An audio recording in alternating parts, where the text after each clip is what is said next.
যাকে পারো হত্যা করো, যখন রাষ্ট্র সমাজ থাকে না এইরকম একটা অবস্থা থাকে, এখান থেকে উত্তরণের জন্যই মানুষ সমাজ তৈরি করে, রাষ্ট্র তৈরি করে। আমাদের আইন বিচারের প্রতি আমার বিন্দু মাত্র শ্রদ্ধা নাই। এই যে সীমাহীন ক্ষমতা আপনি একজন মানুষকে তুলে দেন, একে যাকেই দেন না কেন সেই স্বৈরাচারী হয়ে যেতে বাধ্য। কেন আপনার হচ্ছে ইন্টারিম গভর্নমেন্টের সব চট্টগ্রামের লোক থাকে আমি খুঁজে পাই না। আপনার বাসায় যদি তার 3 জন কাজের ছেলেকে রাখেন, প্রধান কাজের ছেলে বাকি 2 জনের উপর খবরদারি করবে। ক্ষমতার ঝুঁকি হচ্ছে এইটা। যখন সমাজ ছিল না, রাষ্ট্র ছিল না, পলিটিক্যাল ফিলসফার হবসের কথা বলে দেখেন। হবস বলেছে মানুষ মূলত খারাপ, পচা, নোংরা। মানুষ সুযোগ পেলে একজনকে হত্যা করে, মারামারি করে। রাশেদ উদাহরণ দিয়েছে হবসের ভাষায়, in every second man is your enemy.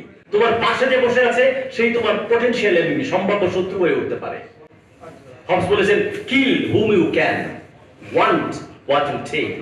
যার ইচ্ছা নিয়ে নাও, যাকে পারো হত্যা করো। যখন রাষ্ট্র সমাজ থাকে না এইরকম একটা অবস্থা থাকে, এখান থেকে উত্তরণের জন্যই মানুষ সমাজ তৈরি করে, রাষ্ট্র তৈরি করে। কাজে পুরো পৃথিবী জুড়ে যদি আপনি ক্ষমতাকে পাহারা দিতে না পারেন, ক্ষমতা স্বৈরাচারী হতে বাধ্য।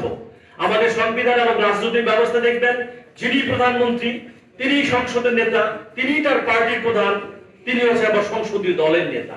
এই যে সীমাহীন ক্ষমতা আপনি একজন মানুষকে তুলে দেন, একে যাকেই দেন না কেন সেই স্বৈরাচারী হয়ে যেতে বাধ্য। তাহলে কিভাবে করে? পুরো পৃথিবী জুড়ে চোখে চোখে রাখে। ইউনিভার্সিটি গবেষণা প্রতিষ্ঠানকে, গবেষণা প্রতিষ্ঠান পার্লামেন্টকে, পার্লামেন্ট জুডিশিয়ারকে, প্রত্যেকে চোখে চোখে রাখার মধ্যে দিয়ে এক ধরনের চেক এন্ড ব্যালেন্স তৈরি হয়। এবং রাষ্ট্রবিজ্ঞানে বলা হয় 2 ধরনের অ্যাকাউন্টেবিলিটি, ভেরি ইম্পর্টেন্ট। একটা হচ্ছে হরাইজন্টাল অ্যাকাউন্টেবিলিটি, মানে সরকার তার কাজ ঠিক মতো করছে কিনা সেই জন্য হচ্ছে পার্লামেন্টের কাছ থেকে জবাবদিহি করতে হবে, পার্লামেন্টের স্ট্যান্ডিং কমিটির কাছ থেকে জবাবদিহি করতে হবে। কিন্তু আমরা দেখেছি পার্লামেন্ট একটা প্রহসনে পরিণত হয়েছে। আরেকটা হচ্ছে যে জুডিশিয়ারির কাছে জবাবদিহি করতে হয়, হরাইজন্টাল অ্যাকাউন্টেবিলিটির দ্বিতীয় ধাপ, যে সরকারের কাজগুলো সাংবিধানিকভাবে হচ্ছে কিনা সেটা হচ্ছে যারা হচ্ছে জুডিশিয়ারিতে থাকেন তারা দেখবেন।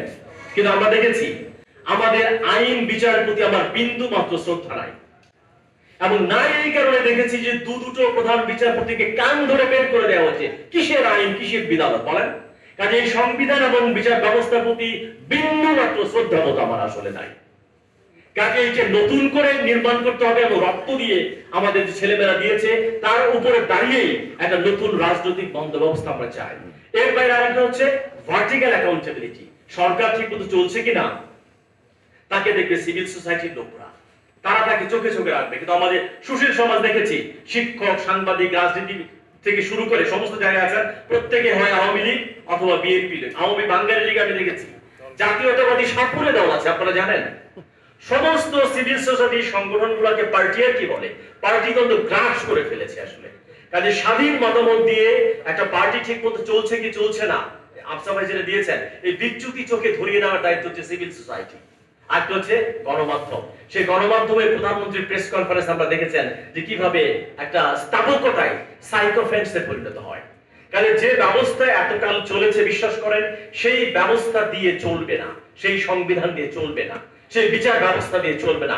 চললে আবারও একই অবস্থা হতে কিন্তু বাধ্য। রাশেদ তা ইঙ্গিত দিয়েছে, এই 2 মাসের মধ্যে দেখছি ক্ষমতাকে যদি পাহারা না দেন এই ক্ষমতা কিভাবে স্বৈরাচারী হয়ে ওঠে। এই প্রফেসর ইউনূসের সরকারকে এই জন্য কি করতে হবে? চোখে চোখে রাখতে হবে, সমালোচনা করতে হবে, নজরদারি করতে হবে, না হলে এটা কিন্তু স্বৈরাচারী হতে বাধ্য।